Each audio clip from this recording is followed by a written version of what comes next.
दोस्तों नमस्कार। दोस्तों, कस्टम्स में करीब 25 साल की सर्विस करने के बाद मुझे ऐसा लगता है कि ये मेरा कर्तव्य है कि मैं आपको कुछ ऐसी बातें बताऊँ, जो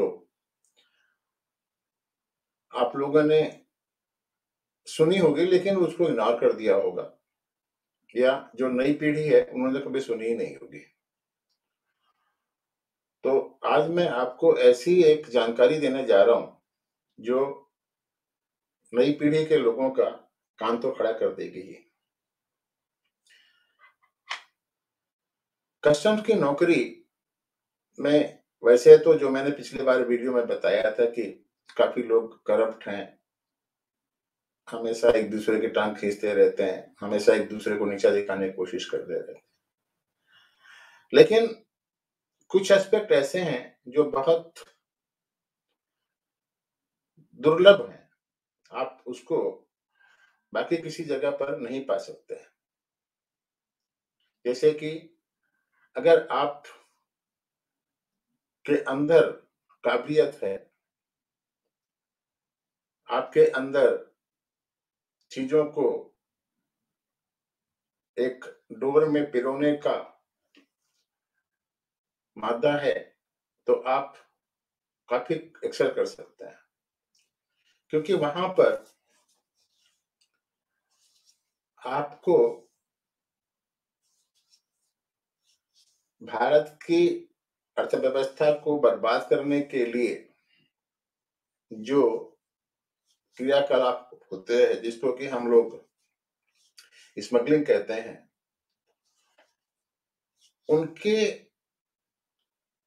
रोकने की प्रक्रिया में आपको काम करना पड़ता है। और यहाँ पर आपका जो असली मेटल है, वो निकल के बाहर आता है।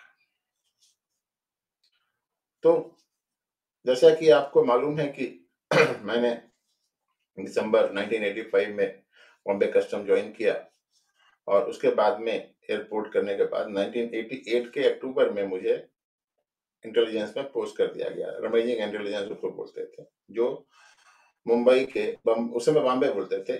जब मैं बॉम्बे बोलता हूँ तो प्लीज बुरा मत मानिए, मैं पुराने जमाने की बात कर रहा हूँ, जिस समय मुंबई का नाम बॉम्बे था।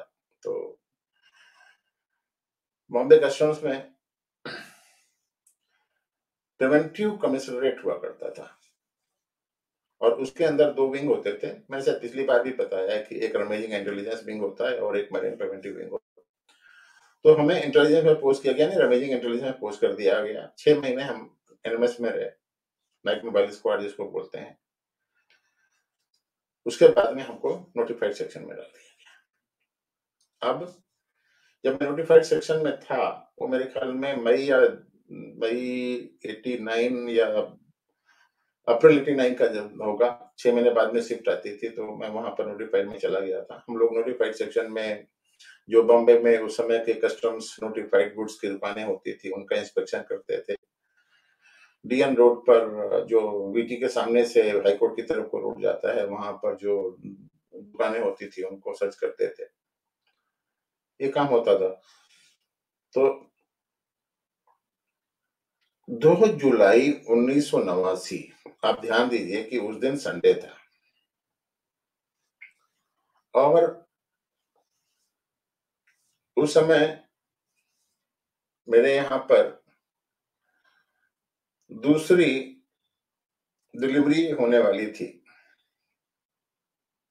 तो बाकी टाइम में तो काफ़ी लोग व्यस्त ही रहते थे, मंडे से लेकर के और फ्राइडे, सैटरडे तक के, और हम लोग ऑफ़िस में जाया करते थे, वहाँ पे काम करते थे। तो मैंने डिसाइड किया था कि मुझे घर में आराम से रहना है, क्योंकि वाइफ़ को कभी भी कुछ भी मतलब प्रॉब्लम हो सकती थी। मेरे ससुर जी आए हुए थे देहरादून से, वो भी वहाँ पर थे। हाँ, उस समय लैंडलाइन फ़ोन हुआ करता था, एमटीएनएल का। इसके अलावा और कोई सुविधा नहीं थी आपको बात करने की, जैसे आज की डेट में स्मार्टफ़ोन है, व्हाट्सएप है, ये है, वो है, दुनिया भर का, उस समय कुछ नहीं था। तो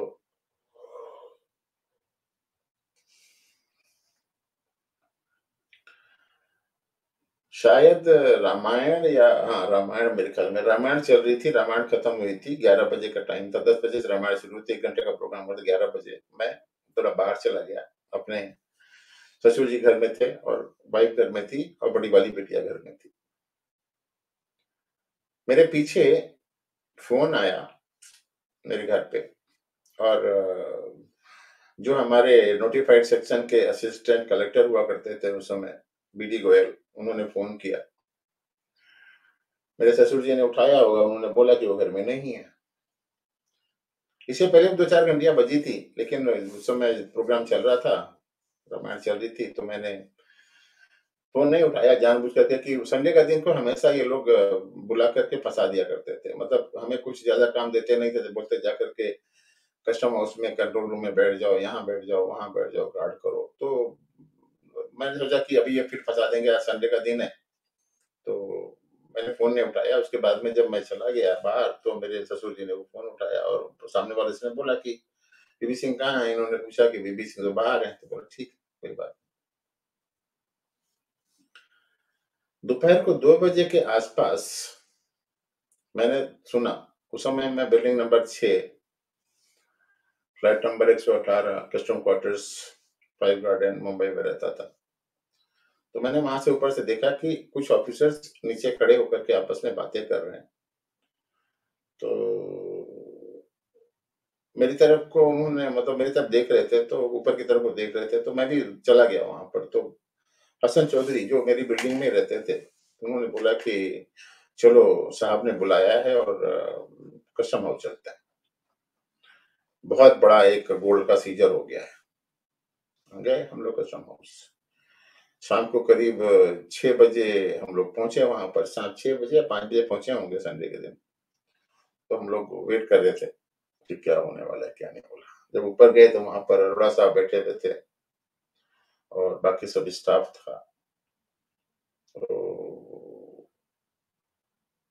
मालूम पड़ा कि 4,520 गोल्ड बिस्किट, एक बिस्किट का जो वज़न होता है 10 तोला होता है, मतलब 527 किलो के करीब सोना, जिसकी कीमत उस समय 16 करोड़ 10 लाख रुपया थी, अंधेरी से पकड़ा गया है। और उस पूरे सोने को इन लोगों ने टेबल पे सजा के रखा था। मैं दिखाता हूँ अगर मेरे को मिलता है। टेबल पे सजा के रखा था उसको और वो देखें अगर मिलता है तो।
हाँ, मिल गया दिखाता हूँ।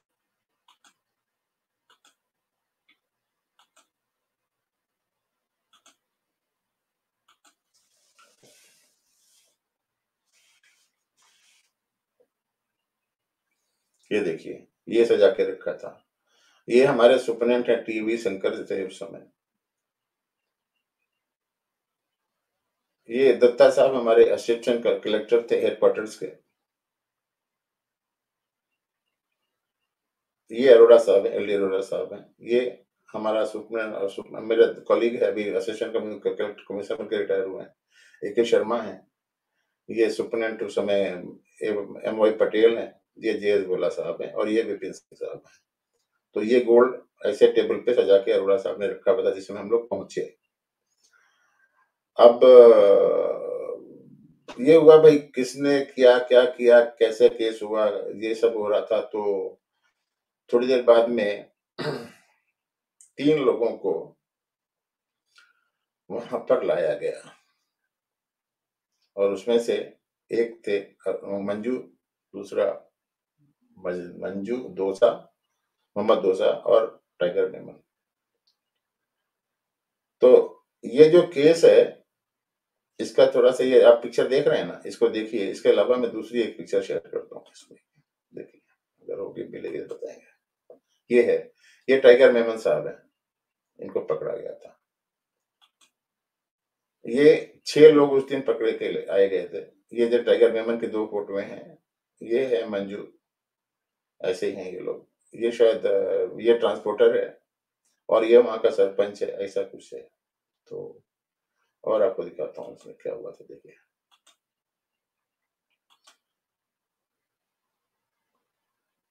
इसको है, इसमें लिखा है in July 89 information was received by Shri Eldera. इसको थोड़ा बड़ा कर देता हूँ।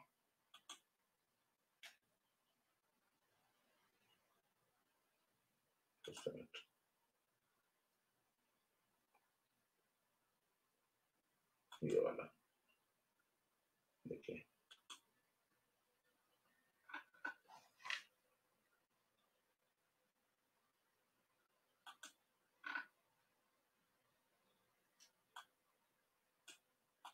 ये देखिए केस का फाइल नंबर है S14-537-89 part dated 20th July को information on 2nd July 89 acting on information the officers of Amazing Intelligence Wing of Preventive Commerce Collectorate Bombay under the leadership of Sri Arora Deputy Collector Amazing Intelligence Wing Custom Preventive Collectorate New Custom House Mumbai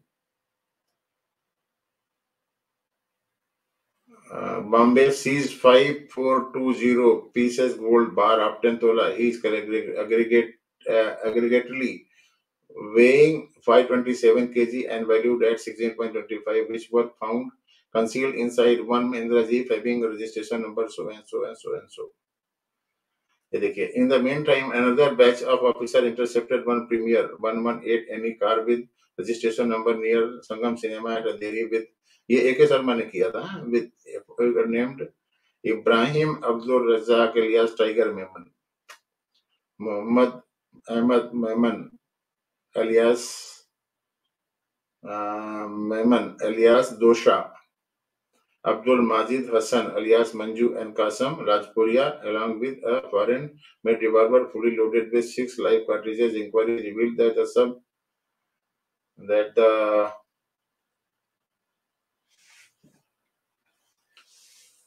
ये क्या लिखा है? The vehicle containing contraband gold worth Abdul Rahman Tiger Memon alias this thing. Okay, Rajpuria along with this. Inquiry revealed that the subject premier car with one of those equipment extorted the vehicle containing contraband gold concealed in specially built cavities from Mangaon, Raigad district to Bombay, and 2 of the other equipment, that is Ibrahim Abdul Razak alias Tiger and Muhammad Ahmad Memon alias Dosa, were in fact recipients of the gold in Bombay for distribution in the city. Abdul Majid Memon alias Manju, who escorted the vehicle from Mangaon, was responsible for organizing smuggling and landing of the contraband elsewhere near Sirvardhan on the western coast. The said persons, particularly Tiger and Dosa, are of notorious character, having come to the adverse notice of the department earlier, and they ruled a reign of terror in vulnerable areas of the city, exhibiting their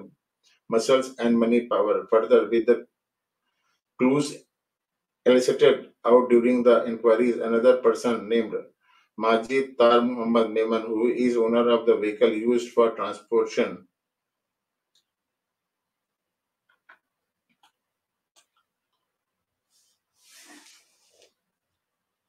of the smuggled good is responsible for dispatching the contraband gold from Mangaon to Mumbai was also nabbed. In all, 7 persons, including the organizer, the landing agent, and the transporter and the distributor of these smuggled goods, were arrested within 24 of the seizure. Besides the officers working laboriously and sincerely could secure detention order against 6 of the said 7 persons under the POSA Act 9 and executed the same within 10 days of the arrest of the firm.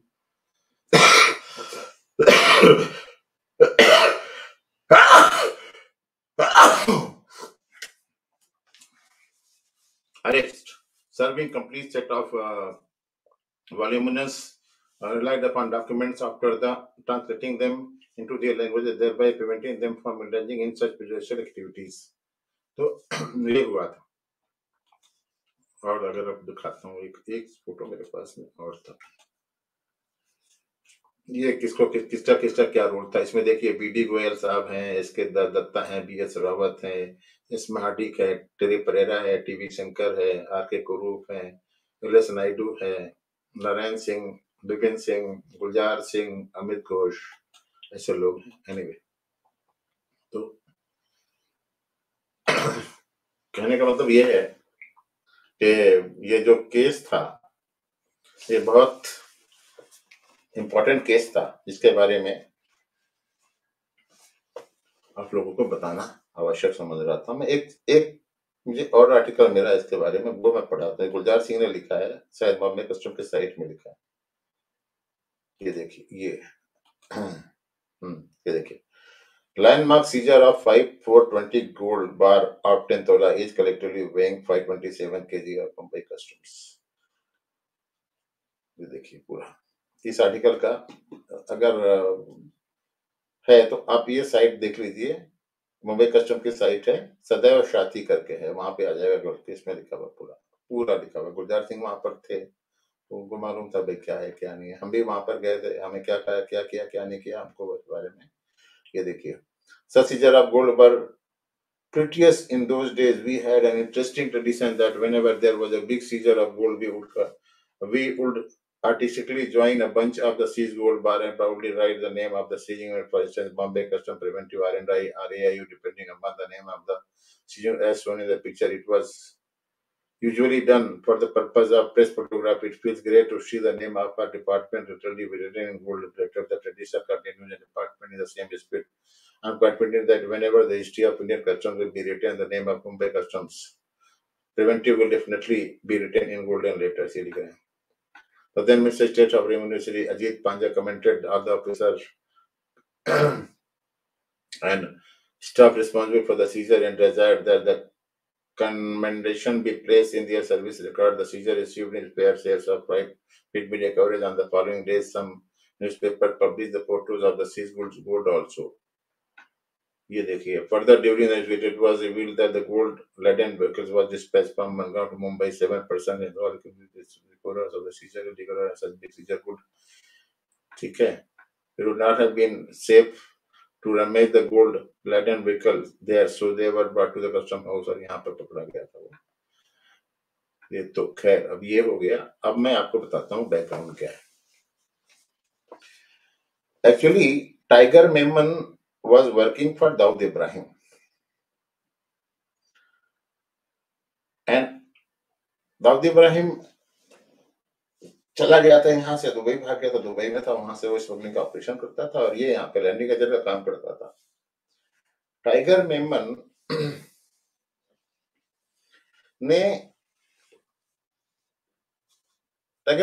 मतलब बहुत हाथछूट था. सुनते हैं कि गालियां दिया करता था, ये करता था. पहले वो कपड़ मार्केट के नीचे, मनीष मार्केट के नीचे वहां पर एक ठेली लगाता था और बाहर का कपड़ा बेचा करता था. धीरे धीरे उसकी जो पोटेंशियल है वो शायद दाऊद को मालूम पड़ी होगी, तो दाऊद ने उसको अपने गैंग में शामिल कर लिया and started acting as landing agent of Dawood. अब ये यहाँ पर बंबई में कई बार उसने गोल्ड लैंड करवाया और उसको बेचता था. मेरे ख्याल में गर्मी के दिन थे, शायद अप्रैल मई का महीना होगा. टाइगर मेमन से गलती हो गई. शुक्ला जी स्ट्रीट में एक ऑफिसर्स का टीम गया था वहां पर गोल्ड का सीजर करने के लिए, और ऑलमोस्ट गोल्ड का सीजर कर लिया था। मतलब एक जैकेट में 100 बिस्किट के आसपास का गोल्ड था, उसको सीजर कर लिया था। और 10 लाने वाले थे, इतने में टाइगर वहां पे पहुंच गया, और वहां पे एक ऑफिसर है रोशन सिंह नेगी, उनको अ, घुसे उसे मार करके मुंह पे, और उनकी रिवॉल्वर लेकर के और गोल्ड लेकर के भाग गया। तब से अरोड़ा साहब टाइगर मेमन के या दाऊद इब्राहिम के पीछे पड़ गए थे। उससे पहले दाऊद इब्राहिम शायद अरोड़ा साहब को इन्फॉर्मेशन दिया करता था, दाऊद इब्राहिम के पीछे वो नहीं पड़ते थे, या उसका कंसाइनमेंट जो होता था, जो स्मगलिंग आती थी, उसको पकड़ते नहीं थे, तो पीछे पड़े थे। तो हम लोगों को कई बार ड्यूटी लगाई गई, कभी वो भटकल नाका पे, कभी पनवल में, कभी वासी ब्रिज के सामने, कहाँ कहाँ पर लगाते रहते। तो ये लग रहा था कुछ ना कुछ तो गड़बड़ होने वाली है, और उसी का परिणति है कि ये 2 जुलाई 89 का जो केस हुआ था। तो चलो, केस हो गया, टाइगर मेमन साहब और वो जितने भी 6 लोग थे उनको डिटेंशन हो गया, लोग अंदर चले गए। अब कस्टम में क्या होता है, काफे पोसा में 3 महीने के अंदर एडवाइजरी बोर्ड होता है। तो 3 महीने के अंदर जो एडवाइजरी बोर्ड हुआ, तो चूंकि काफे पोसा का जो डिटेंशन ऑर्डर है वो दिल्ली से पास हुआ था, तो दिल्ली से बोर्ड आया। उस समय शायद एडवाइजरी बोर्ड के चेयरमैन थे सबरवाल साहब, जो बाद में भारत के चीफ जस्टिस भी बने थे, वो थे। एडवाइजरी बोर्ड ने डिटेंशन को बराबर नहीं पाया, और उन्होंने उनको एडवाइजरी बोर्ड में सारे को लोग को छोड़ दिया। हुआ क्या था कि इन्होंने आनन फानन, इनको ये मालूम था डिपार्टमेंट के अरोड़ा साहब और सबको, कि अगर इसको हमने अंदर डाला है, मतलब अरेस्ट तो कर लिया था, और पहली रिमांड जब आएगी, 14 दिन के लिए रिमांड मिलती थी उस समय, मेट्रोपॉलिटन मजिस्ट्रेट जो आजाद मैदान पे है, एस्प्लेनेड कोर्ट, 14 दिन की रिमांड देता था। तो 14 दिन के बाद में ये लोग बेल पर निकल जाएंगे, और उसके बाद में एब्सकॉन्ड कर जाएंगे, क्योंकि इतने पैसे वाले हैं और बड़े बड़े वकील इनके पास में रहते हैं, तो ये निकल जाएंगे। क्योंकि आ, जो रोल था उसके हिसाब से यह था कि on the apprehension that Tiger and others were to distribute the gold, ऐसा करके था। गोल्ड की रिकवरी उनकी गाड़ी से तो हुई नहीं थी। दूसरा यह था कि सिर्फ आप बोल रहे हो कि हाँ भाई ठीक है, वो गोल्ड आया था और इधर जा रहा था, उधर जा रहा था, यही था। तो इनके बेल पे छूट ना जाए, इसको रोकने के लिए अरोड़ा साहब ने अमित घोष को दूसरे दिन ही, मतलब बहुत जल्दी से पेपर बना करके दिल्ली भेज दिए, और दिल्ली से काफे पोसा पास करवा लिया।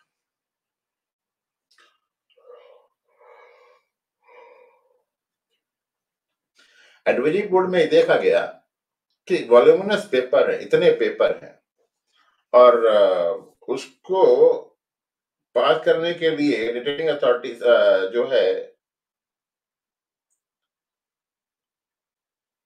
उसने मतलब क्या बताऊं, जिसने काफे पोसा पास किया है, उसने अपना दिमाग नहीं लगाया इतने, क्योंकि it is humanly impossible to go through each and every document which are voluminous, और आप 7 दिनों का काफे पोसा या 6 दिनों का काफे पोसा पास कर दो। उस चक्कर में टाइगर मेमन को छोड़ दिया गया, डिटेंशन ऑर्डर निकल गया। अब वो बाहर जब निकले, तो निकलते ही उन्होंने दूसरे दिन, टाइगर मेमन साहब ने दूसरे दिन, जो उनमें से एक था और वो जो इन्फॉर्मर था, उसको उन्होंने गोली मार दी। बाद में अब 4520 बिस्किट मिले हैं, तो पक्की बात है कि केस का कागज का वैल्यू ज्यादा है, तो स्पेशल रिकमेंडेशन गया अवार्ड को थोड़ा इनहेंस करने के लिए, और वो अवार्ड इनहेंस हुआ भी। इनहेंस मतलब ये हुआ कि जो मेन स्ट्राइकर ऑफ थे इसमें, उनको शायद 5-5 लाख रुपए ऐसा कुछ अवार्ड मिला है। मेरे को भी कुछ 25 या 30 हजार कुछ उसमें शायद अवार्ड मिला था, क्योंकि हम तो सिर्फ वहां पर ताली बजाने के लिए गए थे। तो टाइगर मेमन ने बाद में क्या किया, 89 के बाद में जब वो निकल के बाहर आया, तो उसने शायद अपना एरिया जो है वो चेंज कर दिया, लेकिन स्मगलिंग में था ही। 90 में या 91 में, जब 91 में, हाँ 91 में जब हमारी बाबरी मस्जिद का 92 में जब बाबरी मस्जिद का डेमोलिशन हुआ, तो बम्बई में दंगे हो गए। अब बाला साहब ठाकरे उस समय थे, बाला साहब ठाकरे जब दंगे नहीं थम रहे थे तो उन्होंने मोर्चा संभाला और फिर मतलब काफी हिंदू मुस्लिम्स में जो होता है वो हुआ, और उसी का बदला लेने के लिए मतलब बाबरी मस्जिद का डिमोलिशन का और बम्बई के दंगों का बदला लेने के लिए मार्च के महीने में बम्बई में आरडीएस के द्वारा 12 या 11 जगहों पर ब्लास्ट करवाए गए, और उसमें भी भाई साहब का हाथ था, टाइगर मेमन का। टाइगर मेमन साहब ने अपना ब्लास्ट करने के टाइम, शाम के टाइम में निकल गए एयरपोर्ट से, अमृत फ्लाइट से, ना तो उन्हें किसी ने रोका ना टोका।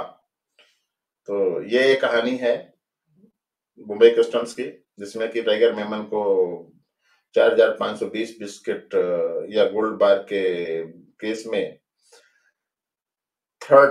सेकेंड मई को शाम रात को, हाँ थर्ड को इनको प्रोड्यूस किया गया था। थर्ड को मतलब थर्ड को ही अरेस्ट किया गया था। दिन में उनका स्टेटमेंट चल रहा था, उसके बाद में अरेस्ट किया गया था, और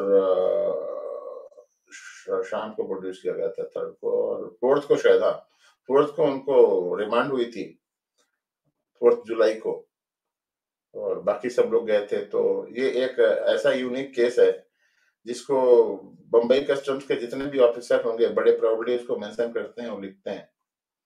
और मेरा एक फर्ज बनता था कि आपको ये बताने के लिए कि बम्बई कस्टम्स के ऑफिसर्स को अगर कोई इंफॉर्मेशन आती है तो वो लोग दिल लगा करके और जान पे खेल कर भी काम करते हैं, क्योंकि कुछ लोग तो ऐसे होते हैं जिनको ये रहता है कि हाँ भाई ठीक है, अगर हम काम करेंगे तो हमारे को रिवार्ड मिलेगा। तो ये एक महत्वपूर्ण जानकारी थी जिसको आपको देनी थी, और अच्छा कंटेंट था जो मेरे पास में था, क्योंकि बहुत पुराना 89 मतलब 11 साल और 23 44 साल हो गए, 34 साल हो गए। बहुत पुराना मामला है भाई। 11 और 23 34 साल हो गए, बहुत पुराना मामला है। तो जो भी मेरे पास कंटेंट था मैंने आपको दिखाया, बताया, और कोशिश की कि बता सकूं। ज़्यादा डिटेल मेरे को बताने में, अगर मैं बताने जाऊंगा तो घंटों लग जाएंगे, इसलिए मैंने शॉर्ट में मारा है। आप लोगों को अगर ये वीडियो अच्छा लगता है तो आप इसको लाइक करें, अपने दोस्तों यारों के साथ सोशल मीडिया में शेयर करें, मेरे चैनल को सब्सक्राइब करें, और फर्दर वीडियो पाने के लिए बेल आइकन दबा दें। मिलते हैं किसी और मुद्दे के साथ नेक्स्ट वीडियो में। तब तक के लिए धन्यवाद, नमस्कार, भारत माता की जय, नमस्कार।